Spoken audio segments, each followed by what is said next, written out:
നമ്മുടെ നാട്ടിലെ പേരിടൽ ചടങ്ങിന് പ്രധാനമായിട്ട് 28 ഘട്ടമെന്നല്ലേ പറയാറ്. അപ്പോൾ അതിന് നമുക്കിഷ്ടമുള്ള ഒരു ദേവന്റെയോ ദേവിയുടെയോ ഒക്കെ പേരായിരിക്കും കുട്ടികൾക്ക് ഇടുക. അപ്പോൾ പ്രസവിക്കുന്നതിന് മുമ്പേ കുഞ്ഞുങ്ങളുടെയൊക്കെ പേര് കണ്ടുപിടിച്ച് അച്ഛൻ്റെ അമ്മയുടെ പേരിന്റെ ആദ്യത്തെ അക്ഷരങ്ങളൊക്കെ കൂട്ടിച്ചേർത്ത് അങ്ങനെയൊക്കെയാണ് ഇടാറ്. പക്ഷേ കേരളത്തിന് പുറത്ത് നമുക്കറിയാവുന്ന സ്ഥലങ്ങളിലേക്ക്, ഞാൻ ആന്ധ്രയിലായിരുന്നു, ഇപ്പോൾ തെലങ്കാനയിലാണ്, അവിടെയൊക്കെ ഈ പേരിടുന്നതെന്ന് വെച്ചാൽ രാശി നോക്കിയിട്ടാണ് പേരിടാറ്. ആ കുഞ്ഞ് ജനിച്ചപ്പോൾ ഏത് രാശിയിലാണോ ചന്ദ്രൻ നിൽക്കുന്നത് അത് നോക്കിയാണ് പേരിടാറുള്ളത്. പിന്നെ ജ്യോതിഷിയൊക്കെ കാണുവാണെങ്കിൽ അവര് നക്ഷത്രപാദങ്ങൾ വെച്ച് പേരിടും. അങ്ങനെ 2 തരത്തിൽ പേരിടാറുണ്ട്. നമുക്ക് ഏറ്റവും അറിയാവുന്നത് നരേന്ദ്രമോദിജിയാണ്. അദ്ദേഹം വൃശ്ചിക രാശിയാണ്. വൃശ്ചിക രാശിക്ക് കൊടുത്തിരിക്കുന്ന പേരിന്റെ അക്ഷരം N ആണ്. അപ്പോൾ അദ്ദേഹം വൃശ്ചിക രാശിയാണ് നമുക്ക് നിസ്സംശയം പറയാം. ഈ വലിയൊരു കുഴപ്പം എന്താണെന്ന് വെച്ചാൽ വിവാഹം നോക്കുമ്പോഴും ഈ പേര് അക്ഷരങ്ങൾ യോജിക്കുന്നുണ്ടോ അങ്ങനെ മാത്രമേ നോക്കാറുള്ളൂ. ഇപ്പോൾ ഒരാളുടെ പേരിന്റെ ആദ്യത്തെ അക്ഷരം സായാണെങ്കിൽ ഭാര്യയുടെ പേരിന്റെ അക്ഷരവും സാ വരുവാണെങ്കിൽ അതങ്ങ് മാച്ചിങ് ആണെന്നും പറഞ്ഞ് അങ്ങനെ അങ്ങ് വിവാഹം നടത്താറുണ്ട്. അതാണ് വലിയ പൊരുത്തം നോട്ടം. ഇപ്പൊ പിന്നെ ഈ സോഫ്റ്റ്വെയർ ഒക്കെ ഒരുപാട് ഡെവലപ്പ് ആയതുകൊണ്ട് നാഡീദോഷം അങ്ങനെയൊക്കെയുള്ള നാഡീപ്പൊരുത്തമൊക്കെ നോക്കാറുണ്ട്. നേരത്തെ അങ്ങനെയൊന്നുമില്ല. ഈ പേര് തമ്മിൽ ആദ്യത്തെ അക്ഷരം തമ്മിൽ യോജിക്കുന്നുണ്ടോ എന്ന് നോക്കിയിട്ട് അങ്ങ് കല്യാണം നടത്തുകയാണ്. പണ്ഡിതന്മാരെ ഒന്നും നോക്കാറില്ല. പേരൻസ് തന്നെ അങ്ങ് ആദ്യത്തെ അക്ഷരങ്ങൾ തമ്മിൽ മാച്ചാവുന്നു എന്ന് പറഞ്ഞ് അങ്ങ് നടത്താറായിരുന്നു പതിവ്. ഇപ്പൊ നമ്മുടെ നാട്ടിലായാൽ പോലും മറ്റുള്ള കാര്യങ്ങളെല്ലാം ഒത്തുവരികയാണെങ്കിൽ നാൽപ്പൊരുത്തം എങ്ങനെയെങ്കിലും ഒക്കെ അങ്ങ് യോജിപ്പിച്ചു വെക്കുകയാണ് ചെയ്യാറ്.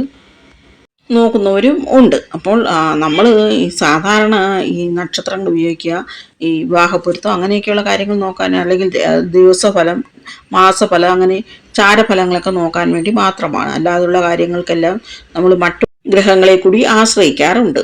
ഇനി ഇടുന്നോണ്ടുള്ള ഒരു വലിയ ഗുണം ആ നക്ഷത്രങ്ങളെ കുറിച്ച് അല്ലെങ്കിൽ ആ രാശി കൊണ്ട് ഈ ജാതകൻ എന്തെങ്കിലും ഗുണമുണ്ടെങ്കിൽ അത് ജീവിതകാലം മുഴുവൻ നമ്മൾ ഉപയോഗിക്കുന്ന ഒരു സാധനമല്ല ഈ പേരെന്ന് പറയുന്നത്. അപ്പോൾ ആ ജീവിതകാലം മുഴുവൻ ആ ഗുണങ്ങളുടെ ഇങ്ങനെ ആ പേരിന്റെ വൈബ്രേഷൻ കാരണം ആ ഗുണങ്ങൾ കൂടുകയോ ദോഷങ്ങളുണ്ടെങ്കിൽ ദോഷങ്ങൾ കൂടുകയോ ഒക്കെ ചെയ്യാം. ഈ കാണിച്ചിരിക്കുന്ന അങ്ങനെ ഓരോ രാശിയുടെയും ആദ്യത്തെ അക്ഷരങ്ങളാണ് ഇംഗ്ലീഷിലെ നമ്മൾ ഉപയോഗിക്കാറ്. അതുകൊണ്ടാണ് ഇംഗ്ലീഷിൽ എഴുതിയത്. മേടത്തിന് ALE എന്നീ അക്ഷരങ്ങൾ ആദ്യം വരുന്ന പേരുകൾ. ഇടവത്തിന് VU, മിഥുനത്തിന് KGH എന്ന് വരത്തില്ലേ അത്. അതുപോലെ കർക്കിടകത്തിന് DH. ഇവയാണ് രാശി വെച്ച് പേരിടുമ്പോൾ ഇടാറ്. പിന്നെ അപ്പോൾ ഓരോ രാശിയിലും 2.25 നക്ഷത്രങ്ങളുണ്ട്. മൊത്തം 27 നക്ഷത്രങ്ങൾക്ക് 4 പാദങ്ങൾ വെച്ച് 108. അതെല്ലാം ടൈപ്പ് ചെയ്യാൻ പ്രയാസമായതുകൊണ്ട് രാശിയുടെ കാര്യങ്ങൾ നമുക്ക് നോക്കാം. ചിങ്ങത്തിന് M, കന്നിക്ക് TP, തുലാത്തിന് R, വൃശ്ചികത്തിന് N.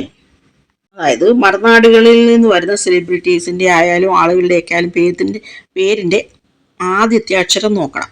ആദ്യത്തെ അക്ഷരം നോക്കുമ്പോൾ നമുക്ക് മനസ്സിലാകും അവരുടെ രാശി ഏതാണെന്ന്. അപ്പോഴും നക്ഷത്രം ഏതാണെന്ന് മനസ്സിലാകത്തില്ല. പിന്നെ എല്ലാവരും അങ്ങനെയാണ് ഇടുന്നതെന്നും പറയാൻ പറ്റത്തില്ല.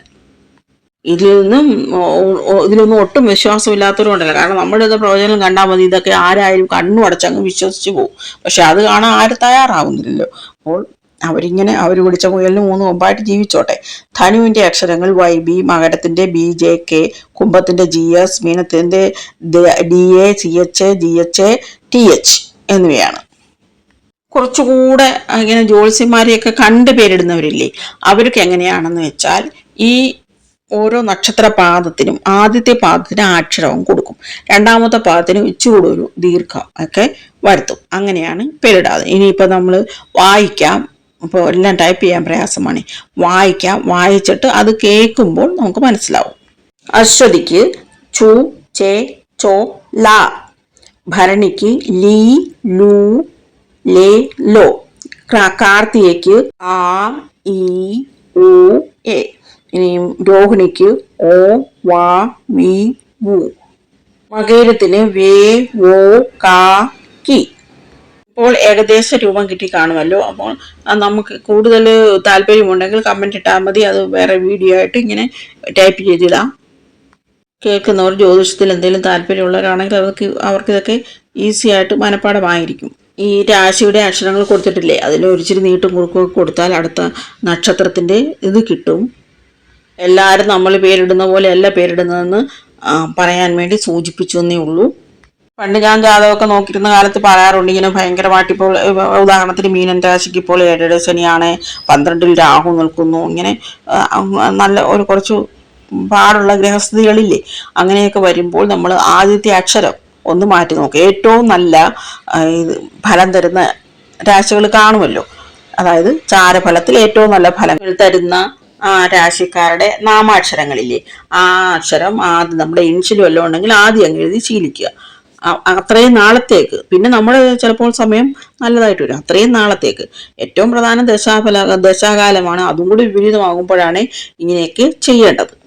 അതുപോലെ കുടുംബബന്ധത്തിലെ പ്രശ്നങ്ങളൊക്കെ ഈ രീതി ഉപയോഗിച്ച് നമുക്ക് കുറേയൊക്കെ ഒഴിവാക്കാൻ പറ്റും. അതിന് ഇതേക്കുറിച്ച് കൂടുതൽ നമ്മൾ മനസ്സിലാക്കിയിരിക്കണം. ഓം നമഃ ശിവായ.